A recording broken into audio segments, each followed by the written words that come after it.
Declare indefinite strike over administrative concerns. We take you live to the nation's premier teaching hospital as patients are left stranded. Also coming up this hour, nationwide strike by Senior Staff Association of University of Ghana over poor working conditions begins to bite hard on academic and administrative activities. A lot later, we're in the Ashanti region where the regional coordinating councillors raised serious concerns over the increasing spate of fires in the region as the dry season intensifies.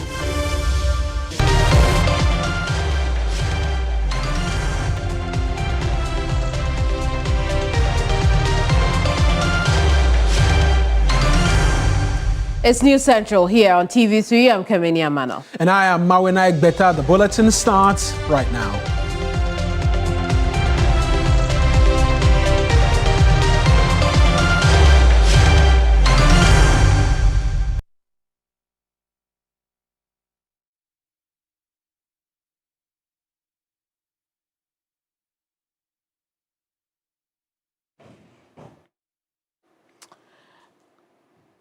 Now, some members of parliament are cautioning as government promotes a new bill to decentralize legal education in the country. They're warning that opening access could likely affect quality of lawyers produced and worsen standards. The new bill, once passed, would move professional legal education and training from the Ghana School of Law to accredited universities, taking away the monopoly. Despite the caution, lawmakers from political divides agree the legislation has come at the right time. Here are excerpts of the debates that ensued on the floor. It is welcoming that we finally have a bill which is streamlining legal education in this country. It is long overdue, and I say it is very welcoming for the fact that it is going to increase access to legal education. My only concern is that I hope it will not open the floodgates for worse things to happen as we have in some of our neighboring countries. Access to legal education has been restricted for the past many years. Indeed, Mr. Speaker, many years ago, you walked into the law school from faculty. Times have changed. There's a pinhole now where people get in and cannot come out. Mr. Speaker, this bill seeks to open up legal education. If you look at the Ghana legal system, it has become like an acquired business for which must be limited to a class or a people, a family, or a kind of court. In other jurisdictions, as I have been, legal education is free to all. But joining a bar association is where the professionals have their way of admitting those who want to practice with them. And if this bill and its reports is in that right direction, then Ghana is meeting up with the world. Even the General Legal Council had to carry out some reforms in the examination process with a view to introducing some level of accountability, fairness, and justice in the process. It did not deal fundamentally with the question of access. We are not saying that many more people will pass the bar exams. And we're also not saying that it will lead to an automatic increase in the number of people to be enrolled every year. The only thing we are guaranteeing is that everybody who has a law degree from a university accredited to offer law will have an opportunity to also write the bar exams. What this bill does is to clear the bottleneck, which is the monopoly of the Ghana School of Law, and also the so-called entrance exam that made it virtually impossible for even students who graduated with first class from very reputable universities to get into the Ghana School of Law. Now, Majority Chief Whip Roxanne Nelson Dafiamepo is pushing back against criticisms of the reforms, insisting that the changes are long overdue. He argues that the current system is restrictive, shows how many qualified students and must be fixed to expand access. He, however, maintains that in opening the doors wider, standards and quality of legal training will not be compromised. He spoke on Ghana Tonight. The essence of these reforms is to actually enhance the quality, improve the quality, but in doing so, increase access. Because in consonance with Article 25(1) clause, I believe E, we have the fundamental right to have equal access to educational facilities that the nation has to offer. But the current regime constricts that. There have been some problems with the existing regime. For instance, sometime in 2019, the General Legal Council itself saw it necessary to institute an ad hoc committee to look into some complaints of irregularities concerning the admissions that were being done to the law school. Right. They established that as many as 11 students or more who didn't write the entrance exams at all, nor attended the interview, and yet got admitted. I've been asking what has become the fate of those students till date. Nobody will answer me. 11 students. I've been asking for the copy of the report that the ad hoc committee instituted by the General Legal Council itself. They won't disclose it because the reports, the content were damning. I see. So I have been in the forefront waging this. And so I'm very happy that today we are here. But the quality will not be sacrificed. Let's switch lanes this afternoon because the Transport Minister, Joseph Boukary-Nikbé, says the decision to rename the Kotoka International Airport is part of a broader restructuring effort aimed at restoring the facility to its former glory. Addressing journalists during a working visit to the State Transport Corporation, the minister maintained that the move to change the name to Accra International Airport is not politically motivated. This is one of the issues the Ministry of Transport, and for that matter, government, presented to Parliament, our activities for this period of the recall. Parliament will be expected to pass a lot of bills, and as government agenda, we have a lot of bills from the Ministry of Transport, and one of them is the renaming of the Kotoka International Airport to its original name. We will remember that in the period of the Second World War, around 1946, the British Royal Air Force used that place as an Air Force base to carry people to war and other activities. After that period, somewhere in 56, that facility was handed over to the civilian rule. That was the time Sergeant Dr. Kwame Nkrumah was at the helm of affairs. He retooled, he revamped, and redeveloped the Air Force base into a civilian passenger airport. And as at that time, the name was Accra International Airport. And that name is of significance to us. We all here have accepted that Accra is our capital city, marketed, rich culture, and also locational identity that everybody in this world, especially in the West Africa sub-region, knows that where this struggle for independence had a lot to do from Accra.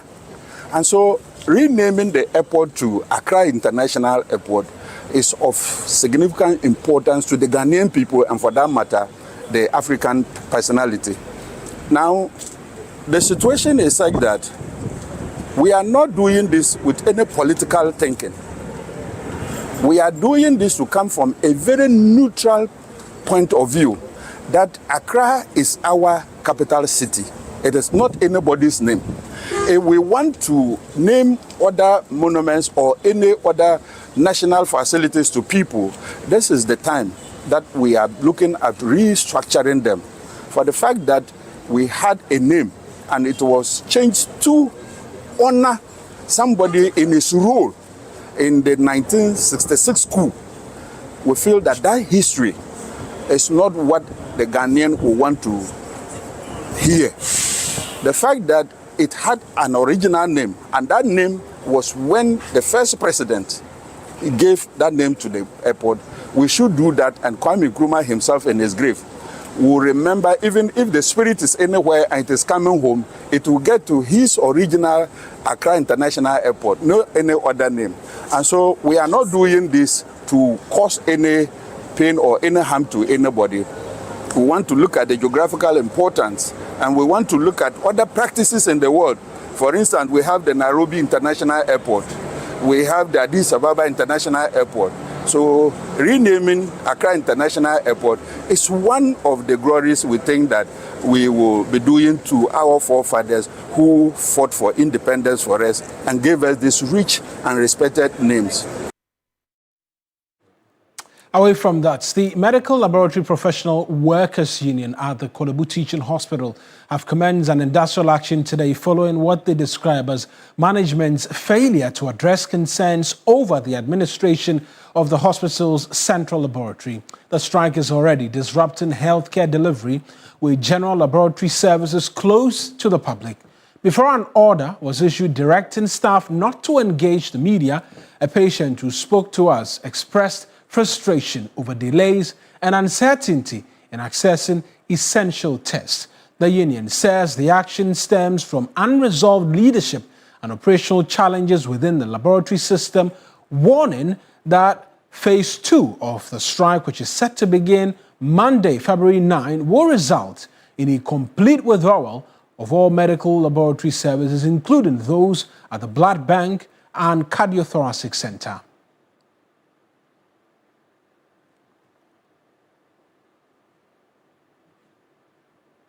Deborah Abamensa is my colleague at the hospital for us right now. Let's connect with her and get an understanding as to what the situation is.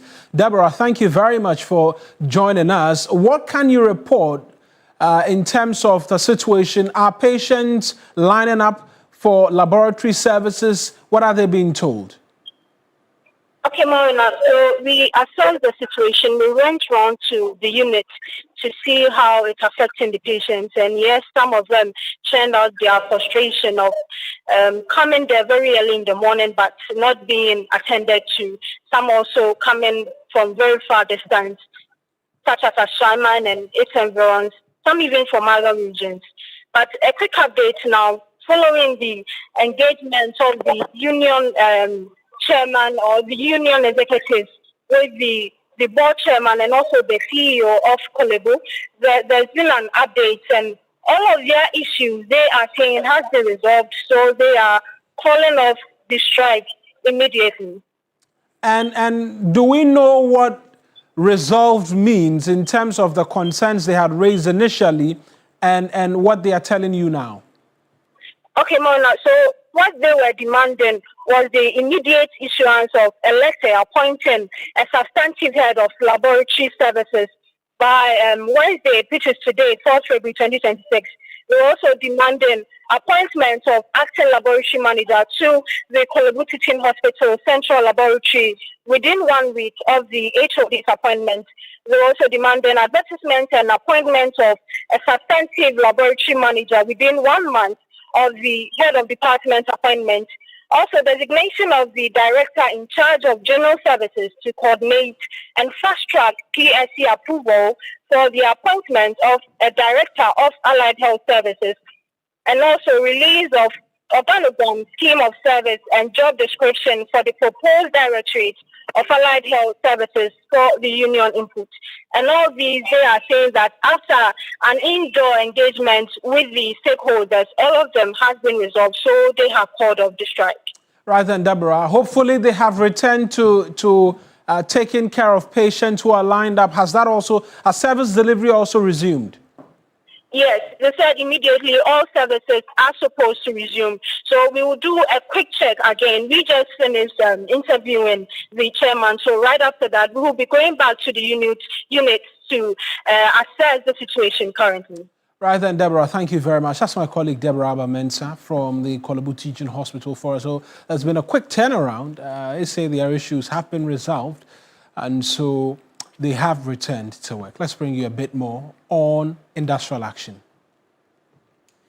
Now, it's day one of the nationwide strike declared by the Senior Staff Association of the University of Ghana following the government's failure to address their demands for improved working conditions despite several protests and negotiations. Our Joseph Armstrong has been visiting some public universities and reports that while some members are complying with the directive, others are defying it. He's joining us now with a bit more.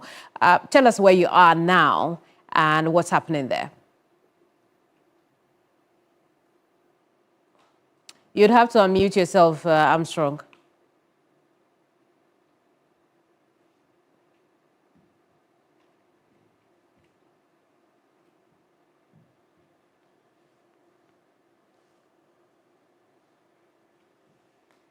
Well, Armstrong is working on his connection to us.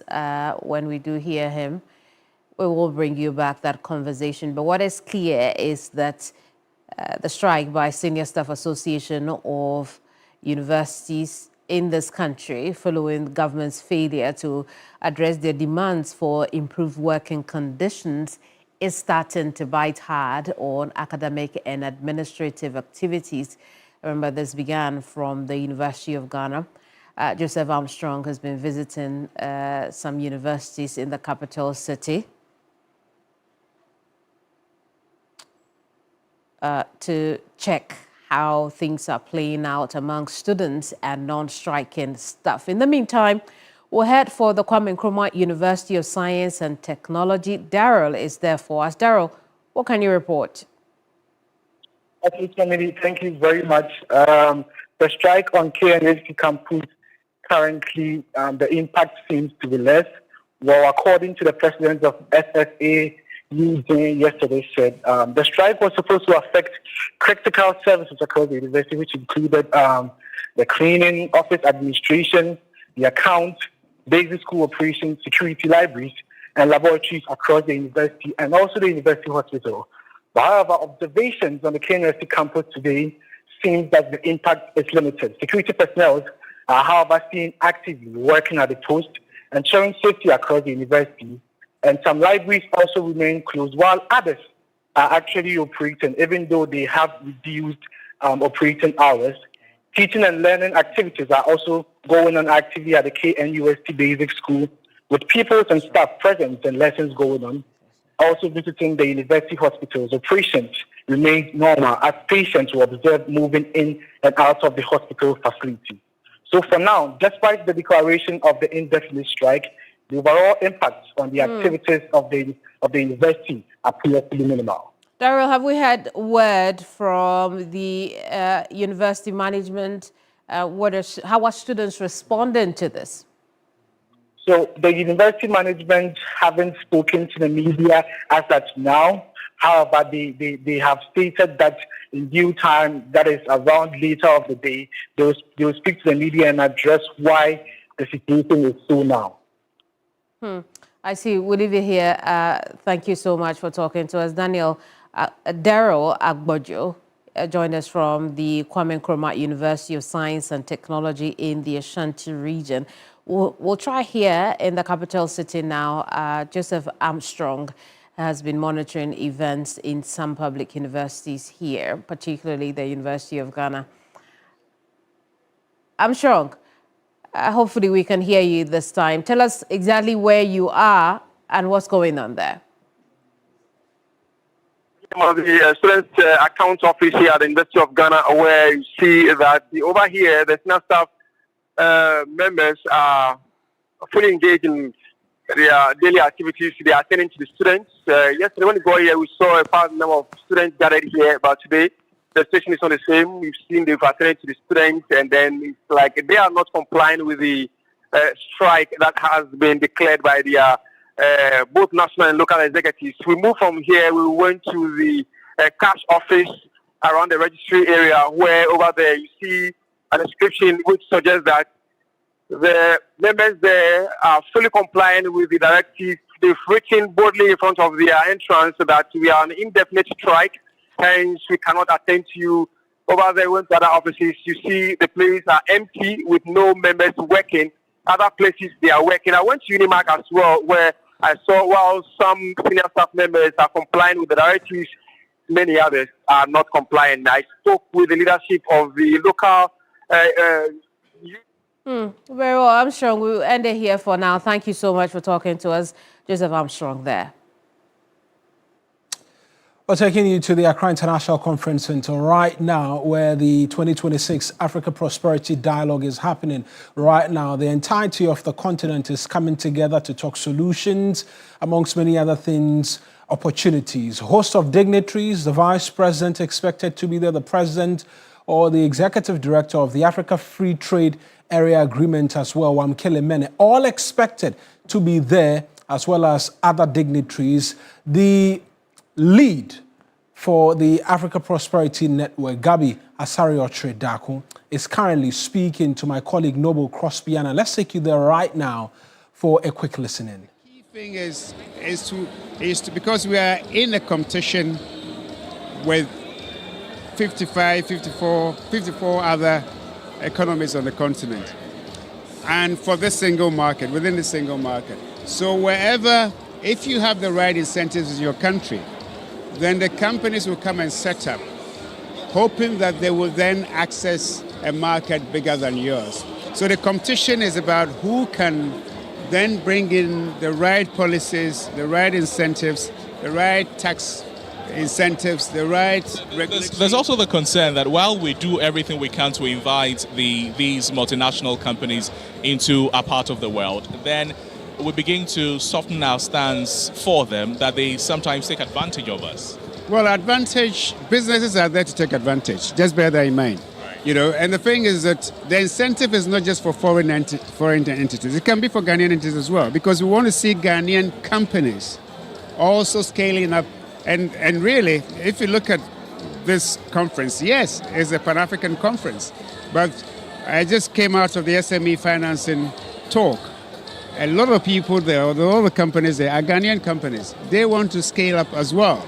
So the incentives, first and foremost, if you have the incentives here, it shouldn't be incentives that are aimed at the foreign investor as against your domestic players.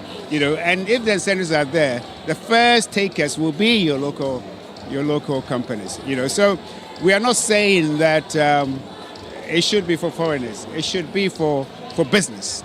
And then then you can go a step further and say, what is it that we can do to give our businesses the needed advantage? Of course, you have even your banks like the Exim Bank, you have DBG, so to support these financial institutions, give to maybe the banks for online banking and the rest of it. Those can be incentives that can be directly aimed at with the current world order was saying, and the impact of the foreign, the big powers on, yes, last but one question, the impact of the big powers has on the continent, and how some member states, some of the 54 countries are gravitating towards help from these superpowers. Does it not have the potential to affect the speed or the quality or the levels of commitment towards achieving this? No, but they are not mutually exclusive.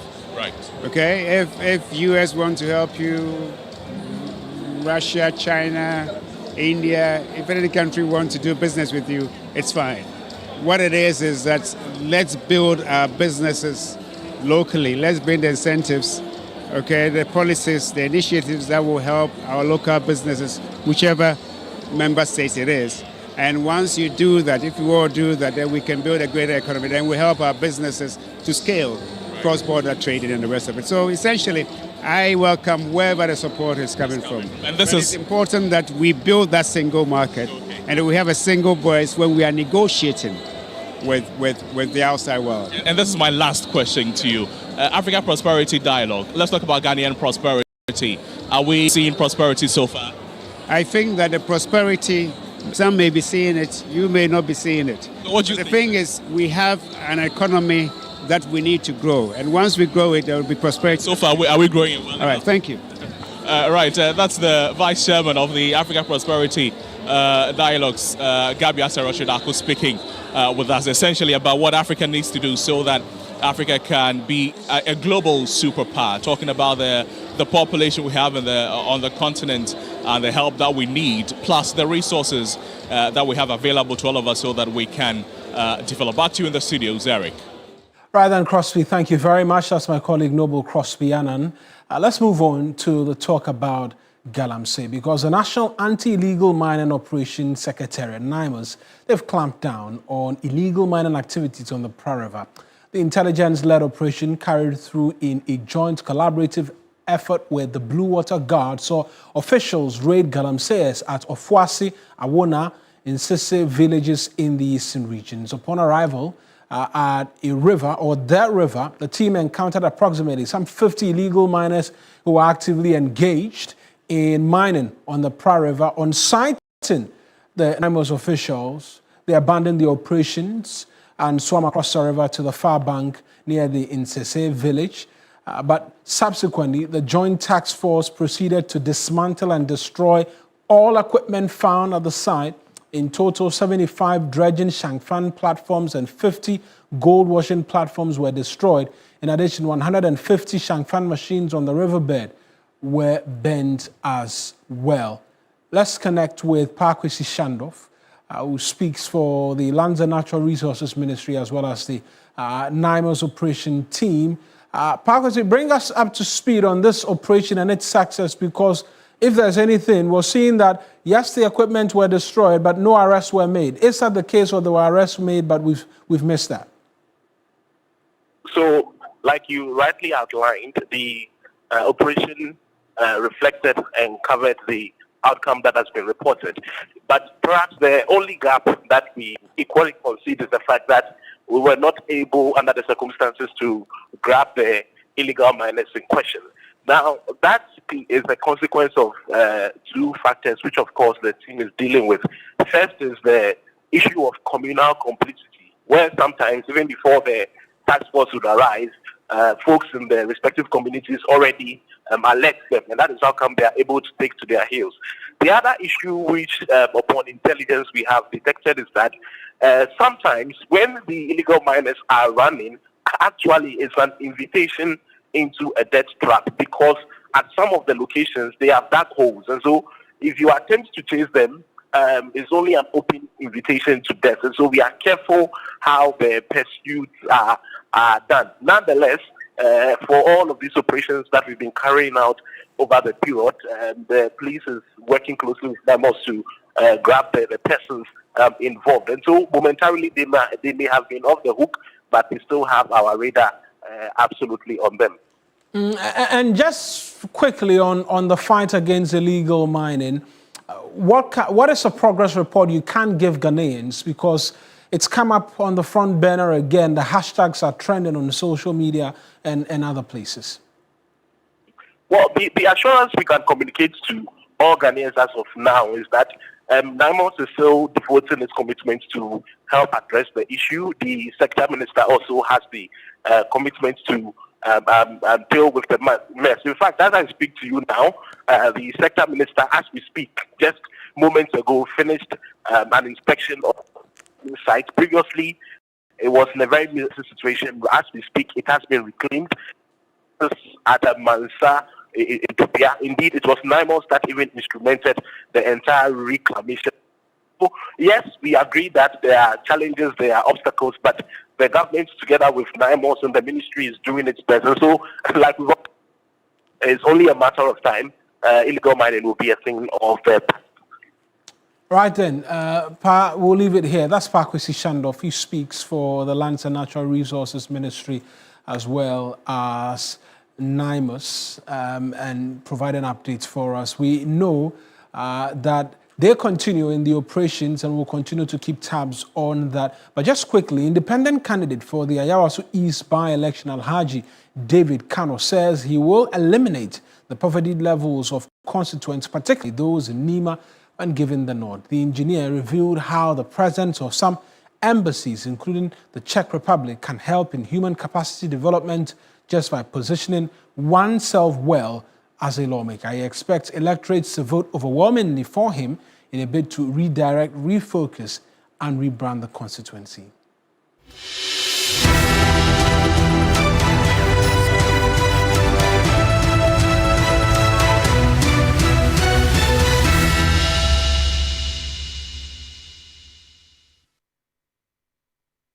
Gone are the days when there's going to be anything about fight or this kind of the negative aspect.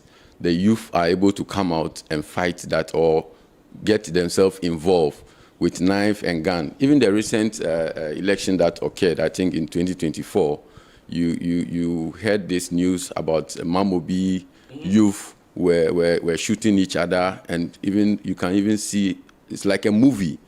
So what I'm trying to say is that we, the youth within the community, need to take this advantage to tell the people that we are able to also lead the community. So in brief, the country has done a reset, but I believe that our constituency has not done their reset. So we are trying to get a reset for Nima, a rebranding for Nima, a new orientation for Nima, and then we will set a new vision for the community of East Ayawasu. And most of the time when we say East Ayawasu, we think it's only Nima. 37 military is also part of Nima. The Jubilee House is also part of that same constituency. So the positive sides are there, but it seems most of the time it's only the negative side that trend. So when we are giving the nod and we are giving the opportunity, we are going to do it together. We are going to involve everybody so that we get the development we are looking for. Currently, during our campaigns, we've visited some of the communities that are not most Muslim-dominated, like the Nima police station, the Kanda area, the 37 military hospital. All those sides, most of the time, are neglected. Someone, even yesterday, when I met some of the people, they told me that they always vote for one particular person, but they've never seen their MP before. So in this time, as one of the youth coming from the community, we are going to give everybody their fair share. Though it's more of Muslim-dominated area, but I believe that other places also makes up the community. So when we are sharing the cake, we need to cater for those aspects. We are bringing scholarship for everybody. There's a boy we assisted to the university.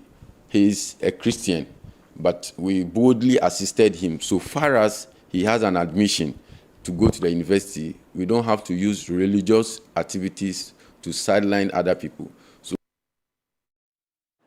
as an independent candidate seeking to get onto Parliament or get into Parliament when that by-election comes around. It will take us on to our very first break here on the Bulletin. When we return, we have a bit more for you, including by the numbers where we're seeking to put a lens on polling. All of that and more for you here. Stay with us.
Glad that you could stay with us here on News Central. Let's get into by the numbers for you. And today we're focusing on the polls, right? So the lead up to the NPP presidential primary saw various polls from different organizations make predictions as to who the eventual winner will be in the complex statistical work where margins of error, sampling numbers, and all of that play very crucial roles in determining the believability or otherwise of a prediction. Today, we're seeking to narrow the lenses on all of the work that was done and bring you a bit more in terms of the perspective. And I'm going to take you onto the dashboard because we've zeroed in on quite a number of these polls. And Mr. Nyaku, who is the Executive Director of EN Analytics, is joining us in studio to do that pretty straightforward. And Mr. Nyaku, as always, thank you very much for joining us. Thank you. And so we're looking at work done in the lead up to the NPP presidential primaries. Yes. And we have the outcome for all of the 5, and we're comparing vis-a-vis the work done, whether or not it was within the margins of errors of these polling agencies. What are we looking at? Let's get into that straight up. Yeah, so today we are putting the polls into statistical tests, right, to measure their accuracy. So we see that viewers have to look at pollsters and let's say weather forecasters. So on election day, we want to measure how accurate their predictions were. So we had 4 major pollsters: Global Info Analytics, the APL, Africa Policy Lens. There was also Sanity Africa, and then there was one other doctor. But basically, we are focusing on the 3 because they did some level of work. So first, let's look at the work done by Global Info Analytics. So the first column is their predictions. Right. And then we have the actual numbers. And then we find out whether or not it was within or outside. Yes. Okay. So this is the absolute errors. Now, this is the margin of errors that he also made available. Now, out of the 5 predictions of the 5 candidates, we see that 3 of them were within the margin of error. So we say that they are statistically correct, but 2 of them were outside. Okay, so, and this is because he places a very high level of confidence, 99% in his polls. But when they fall outside, it means that the upper and the lower bound within which the poll predicted, the final result fell outside that. So he got 2 wrong, but 3 within the margins of error. Well, he's been seeking to explain, or he's provided a bit more in terms of context as to why perhaps things were outside of the bound. That last-minute commentary by Kennedy Japan, he said it moved some of the voters away from him to Brian Champong and what have you. But that's the explanation he's given as to the 2. The rest we know were within the margin of error that he presented. No, in polling, you must give room for uncertainty. Right. So when you say 99.9 or 99%, it's like you are swearing an oath. That is what it means. Pollsters absolutely generally do 95.5. And we're dealing purely with statistics and what it is that you put out. Exactly. So you have to make room for uncertainty, events like that. Right. So when you take, okay, so I think let's take the next the next, and this is Africa Policy Lens, right? Yes. So for Africa Policy Lens, these are the polls, their predictions, and these are the absolute errors. Okay, so we see that they also, I think this is by Dr. Domfe or somebody like that from University of Ghana. Yeah. They also had 3 within the margins of error and 2 outside. So they got wrong for Baumia as well as Brian Champong. But the other 3, they got it well within the margins of error. We've not been able to get an explanation, if I can call it that, from them. But you've said that once you put out the data, then it means it's an oath you've sworn. And so we'll take you by it. But let's perhaps look at the last one. Yes. And then compare. That's Sanity Africa. And what are we seeing based on the work that you've put together? Yeah, so Sanity Africa, their predictions were largely, the differences were wider. Okay, and one crucial thing was that you see, for example, Bawumia, they predict that Kennedy will win the elections, and you see the absolute error. So they are very huge. And I think that is one of the key things about their methodology. But I think the last slide will summarize everything for us to know in the ranking who did well overall. And this is that last. You put Global Info Analytics at the top. Yeah, so when we saw the absolute errors, now we take the mean of the absolute errors. That is what we see here. So when we take the mean of the absolute errors, Global Info Analytics, what this number means is that on average, he had his predictions, which were off from the actual, were just around 2.3% per candidate. So he was very close within the actual predictions. Africa Policy Lens. APL was on average off per his prediction by 4%. And Sanity Africa on average was off per candidate by about 11.3%. So we can see that if you are ranking off the posters who did very well, Global Info Analytics still commands statistical per days a very accurate, or provides a very accurate statistical analysis. But APL also did moderately well. Okay, so going forward, I think Global Info Analytics and APL, they present a very good, some form of... There are lenses we should be looking at. Yes, their polls we should be looking at in terms of being able to gauge public sentiment, because we more often than not see a lot of polls come around. And there's a temptation to jump on one or the other, but per what it is that we saw in the lead up to this, this is the ranking, and perhaps these two are what we should look out for. Yes, Global Info Analytics has proven that it's a very good poll, and then APL has also demonstrated that it is a very reasonable poll to follow. Right, Mr. Nyako, I appreciate you, and so we're not passing judgment, we're just working with the numbers and letting you know exactly what it is, but that's it for you by way or by the numbers.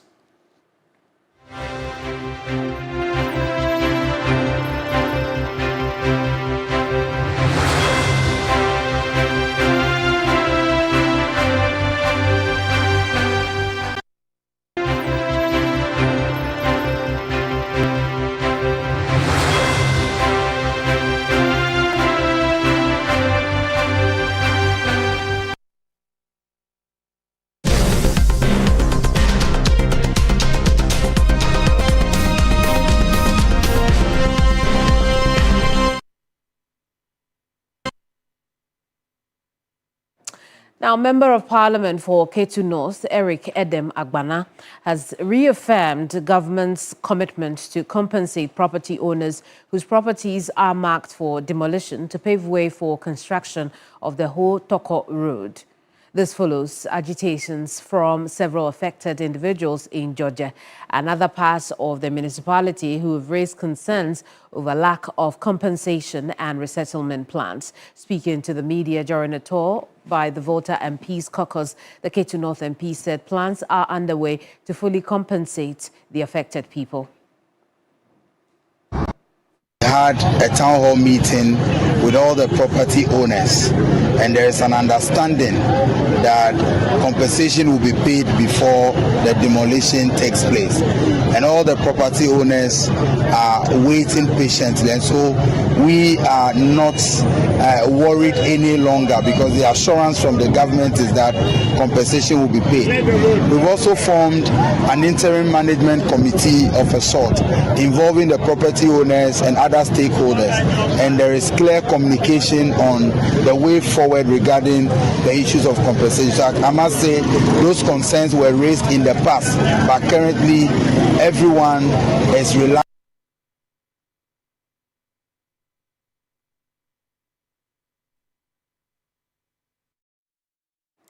Now, the Ashanti Regional Coordinating Council has raised serious concern over the increasing number of fire outbreaks across the region as the dry season intensifies. According to the council, reports from the Ghana National Fire Service indicate a sharp rise in both domestic and commercial fires with devastating consequences for residents and businesses. Between January 1st and 28th alone, the region recorded over 100 fire incidents, heightening fears of further outbreaks. Authorities say the trend poses a major threat to lives, property, and livelihoods, particularly in densely populated communities and busy market centers.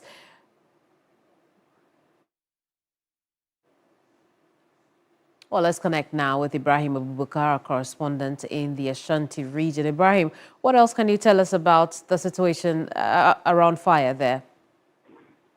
Well, Kemini, I can tell you that the impact has been quite significant because when you look at the statistics, 125 fire incidents in just 4 weeks, it's massive. And these fires have affected homes, shops, and small businesses. These are major fires that have ruined investments or years of investment of affected people. For instance, last week alone, we recorded 4 market fires and 3 residential fires and also other domestic fires. And these, when you look at or you quantify the cost, you realize that these are properties that have been destroyed worth or running into millions of Ghana cedis. So although no fatality has been officially confirmed, several families and traders have lost their, like I said, years of investment, with some even affected struggling to rebuild their life. I see. And what has been identified as the main causes of these fires? Now, the Ghana National Fire Service, I say most of these fires are caused by faulty and overloaded electrical wiring. They've also observed illegal power connection as one of the causes, and also unattended cooking and naked flames in our various markets. These are things with educated market women or traders over and over again, yet we still see these things happening. And also largely careless handling of flammable materials, and in some cases bush and refuse burning during the dry season. So because we just even moved from the Harmattan season, it's not even quite wet, so we are recording most of these fires, and I would say even the small sparks, extremely dangerous fires. But authorities are also stepping in, and this morning the Regional Security Council has also issued statements with regards to these fires. And currently, RESTEC is working with the Ghana National Fire Service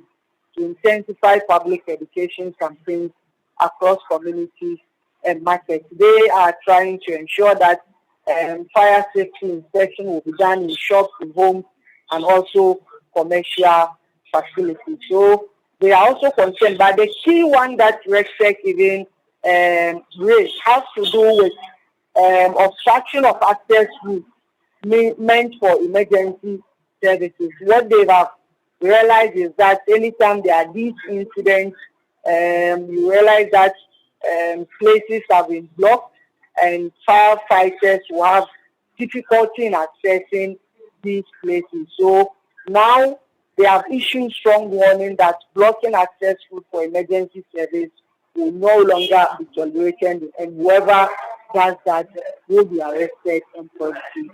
Very well, we'll leave it here. Thank you so much for talking to us, Ibrahim Abubakar, Ashanti region correspondent, bringing us that story.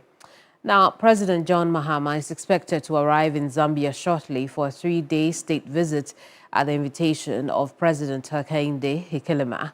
He will be arriving from Dubai, where he attended the World Government's Summit aboard an aircraft provided by the President of the United Arab Emirates and ruler of Abu Dhabi.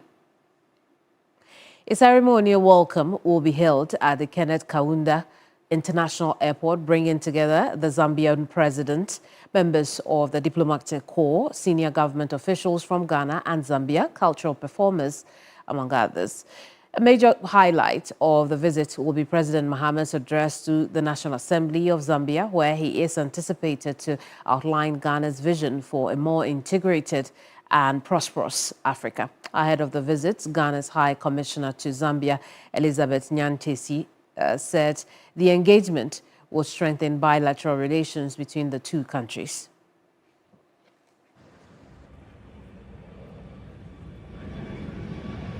We are going to sign some MOUs in the area of bilateral air service agreements, in the area of visa waiver. Visa waiver is very important because the two countries have very little trade between them. And so it's going to improve movement of persons between the two countries. We are also going to sign MOU in the area of health, several MOUs. So these MOUs will further strengthen the relation between the two countries because we are going to then move to the implementation. A pleasure that you could stay with us for the last 1 hour. That's a bulletin for you. I am Mawena. And I am Kemini Amano. We'll see you same time tomorrow. Bye-bye.